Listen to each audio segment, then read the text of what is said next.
जय जगन्नाथ सांग माने समस्त स्वागत करुछि मोर फास्ट ब्लॉग रो फास्ट वीडियो को। फास्ट ब्लॉग रे आमे बुलिया को जिबा हमर ड्रीम डेस्टिनेशन बाली इंडोनेशिया को। तो फास्ट आमे पहुंच जाइछु आसी कि भुवनेश्वर एयरपोर्ट रे। एठु आमे बे कोलकाता एयरपोर्ट को जिबा एवं कोलकाता एयरपोर्ट जिबा पूर्व हमर एठी हमर एबे एठी हमर बोर्डिंग हबो चेकिंग हबो तापर आमे फ्लाइट रे एंट्री करबा। जेमति कि देखि पारजोंदी आपण माने आमे बे फ्लाइट रे बसी सारिसोंदी 35 रु 40 मिनट लगे आम कोलकाता एयरपोर्ट रे पहुँचापी। बहुत जल्दी भी आम पहुँचा। फाइनाली आसिक आम कोलकाता एयरपोर्ट रे पहुँच सारी बैग कलेक्ट करिकी बाहर को आसीचु। पुणी लाइन रे अच्छु। देखु राति समय केते सुंदर लगुच कोलकाता एयरपोर्ट। एठू एबे आमे जिबू मालयेशिया को। मालयेशिया रु बाली जीवु कहीं डायरेक्ट आमर फ्लाइट नाला तेणुक कनेक्टिंग फ्लाइट आमर थिला से आम मालयेशिया जीवु। तो आम चेकिंग होगी आमर प्लेन एवं आसीगला आम जीवु ए बसिया जीवु भितर फ्लाइट भितर बसिकी पुणी मालयेशिया जीवु। ए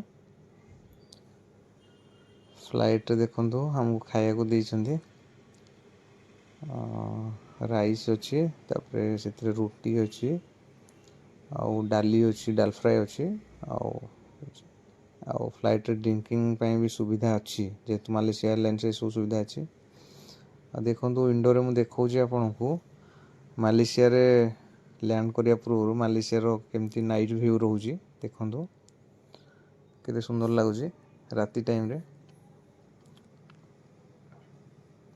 हमको अप्रोक्सीमेटली 2 ରୁ 2.5 घंटा लगिला कलकत्ता रू मालयेशिया। एबे आसी पहुँचलु मालयेशिया एयरपोर्ट रे। एबे आम जीवु आमर मालयेशिया एयरपोर्ट रे आमर बैग सब नहीं कि पुणी आउ थे इंटरनेशनल चेकिंग हम तापर आम बाली जीवु।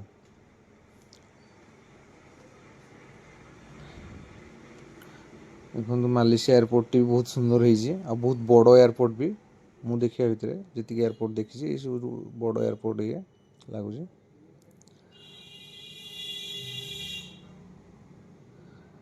फांका टाइम टिके थिला सांग माने तो भाविली किसी फोटो उठेगा और शॉर्ट वीडियो किसी करदवा।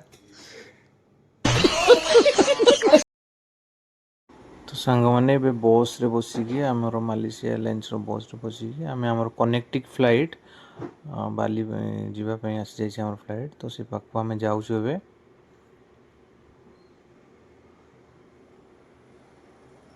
तो ये आम कुआलालंपुर मालयेशिया एयरपोर्ट रू बाहरलु बाली अभिमुखे। देखो केते सुंदर लगुच बाली रो स्काई व्यू केते सुंदर लगुच देखो। तो पाखापाखि 3 घंटा 10 मिनिट रो जर्निंग पर आम आसिकी इंडोनेशिया रे पहुँचलु। देखो केते सुंदर लगुच।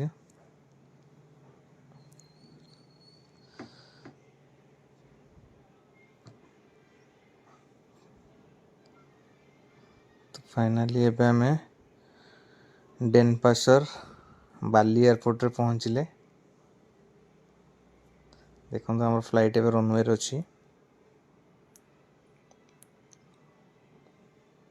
तो मुझे जी शुणी थी कि बाली बहुत सुंदर डेस्टिनेशन बोली तो सेटा मते फिलहाल फील हो बैग कलेक्ट करवा और इमिग्रेशन करिकी बाहर को जावा।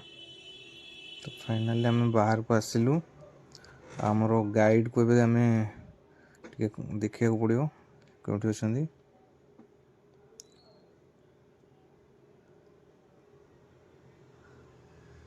तो गाइड देखु से तार तल को नेम प्लेट कर देछि तो आम जानी पार्लुनी। तो आम बाहर को आसलु है बाहर बेसी क्राउड नथिला तो पुणी पाइलु आम आ गोटे ट्रेडिशनल वे रे बहुत भलसे पूरा स्वागत कले आमको देखु। तो ये देखु से एयरपोर्ट टी भी बहुत क्लीन अच्छे ଆଉ ବହୁତ ସୁନ୍ଦର ବି ହେଇଛି। ଏବେ ଆମେ ଆମର ଗାଡ଼ି ପାଖକୁ ଯିବୁ। ଦେନ୍ ନେକ୍ସଟ ଭିଡ଼ିଓରେ ଆମେ ବାଲିର ବହୁତ ସାରା ଭଲ ଭଲ ଲୋକେସନ୍ ବୁଲିବା ଆଉ ବହୁତ ସାରା ମସ୍ତି କରିବା ସାଙ୍ଗମାନେ। ତ ଇଏ ସାଙ୍ଗମାନେ ଥିଲା ଭୁବନେଶ୍ୱର ଟୁ ବାଲି ଟ୍ରିପ୍ର ଫାର୍ଷ୍ଟ ଡେର ଭିଡ଼ିଓଟିକୁ ଫାର୍ଷ୍ଟ ଟୁ ଲାଷ୍ଟ ଦେଖିଥିବାରୁ ବହୁତ ବହୁତ ଧନ୍ୟବାଦ। ଆଉ ଚ୍ୟାନେଲକୁ ନୂଆ ଆସିଛନ୍ତି ଯଦି ସବସ୍କ୍ରାଇବ୍ କରିଦିଅନ୍ତୁ, ଯାହାଫଳରେ କି ଆପଣ ନେକ୍ସଟ ଭିଡ଼ିଓ ଦେଖିପାରିବେ।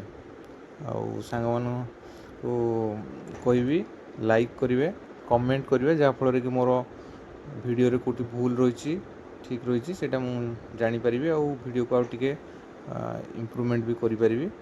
ଧନ୍ୟବାଦ। ଜୟ ଜଗନ୍ନାଥ।